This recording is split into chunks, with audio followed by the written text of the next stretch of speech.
art makers and art lovers, this is Mina and welcome to my studio. Today I thought I'd do things a little bit different. I'm just going to talk about anatomy a little bit and one of my favorite things in particular, the eye.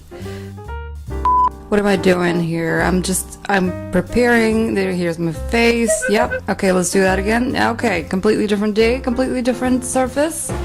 No matter. Let's do a very rough and unrefined sketch of the eye orbit here, so we can make a point and draw the eyeball with the iris. Yep.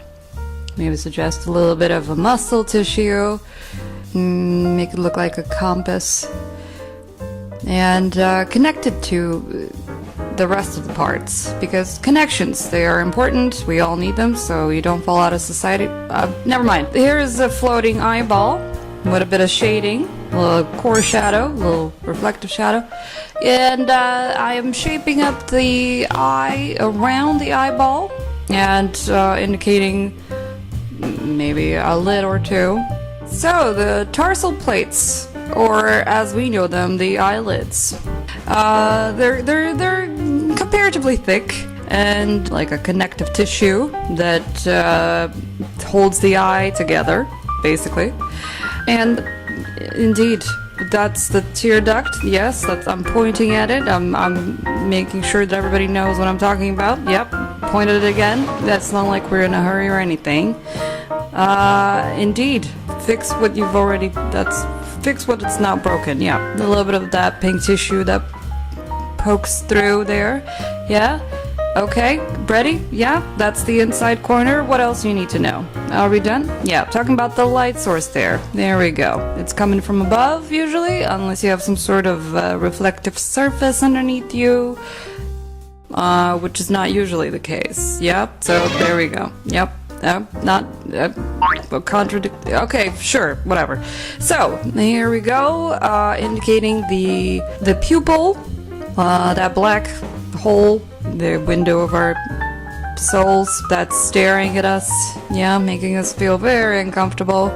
It's great. It looks great. There you go. Now stare back at it and just talk about it for a bit. Okay. Make a point. Great. Try and erase the highlight a little bit, although you have absolutely no material to erase there to begin with. Okay, we'll do that again later.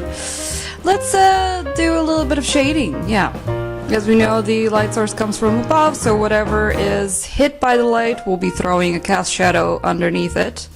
So there's our cast shadow going. Yeah, getting pretty intense and pretty dramatic. Yeah, like I mean, listen, there's not enough drama in our lives already to begin with. Okay, so let's talk a little bit about our environment. Something just to connect the eye to the rest of the face. Yeah, as we know, we have an eyebrow that's kind of protruding and throwing cast shadows again, so we need to shade underneath it. There we go. That's what I'm doing. That's I'm okay, indicating some dents and some creases, and again, darkening the contrast. We need to make our point really stand out there. Okay, so clean up a little bit. There's a lot of mess. That's really what happens when you first start to draw. Okay, yeah, shade. Add some subtle shading, some midtones around the creases that we form as we smile or frown. Yep, this is the direction where the light source is coming, so naturally we need to lighten anything that is facing it, and maybe go back and maybe fix our eyebrow there. It feels a little bit left out. Yep, maybe darken that a little more. There we go. Make it look like it's been braided. Completely unnatural. What the hell was I thinking? Okay, so now we move on to our nose bridge, or the glabella. Yeah, just a few lines there. That's all we need to. Okay, so we've moved on. Magically, we've shaded mostly the area around the eye, and now we're putting some highlights. Yes, because we know there's peaks around our skin and faces. Yep, okay. Just to erase everything and shade it back again. Undo everything that you did before. Excellent. Okay, what am I doing now? I'm just trying to illustrate the point of how not to draw eyelashes, apparently. There we go. That's what most people tend to do, but listen, there are eyelashes, they have character, okay? They have different lengths, they group up, and they separate, and so we need to foreshorten them and make them look more natural, usually, as I'm showing here, which is completely invisible considering all that shading that I did before. Okay, so just a few very subtle indications. Yeah, and do that again on the bottom. Yep, okay, that's hardly visible, but look, you're making a good point there, I think. Maybe.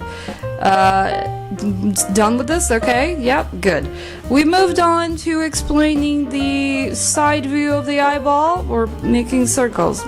It's not really a good circle. It's actually not at all. Okay, so how do we know it's the side view of the eye? Well, this is the iris, and it's a concave shape, so over that is the cornea, and that's the light source there. That's a very creepy light source, no matter. It's throwing a highlight on there, which our eye is missing. So there we go. We're trying to okay, that eraser is just, you have one job, eraser, okay? Just take okay, grab another eraser with a harder edge, okay? Try it again. It's not working. Great. Well, all you can do is just shade around that highlight, and then there you go. This is cheating in a sense, but not.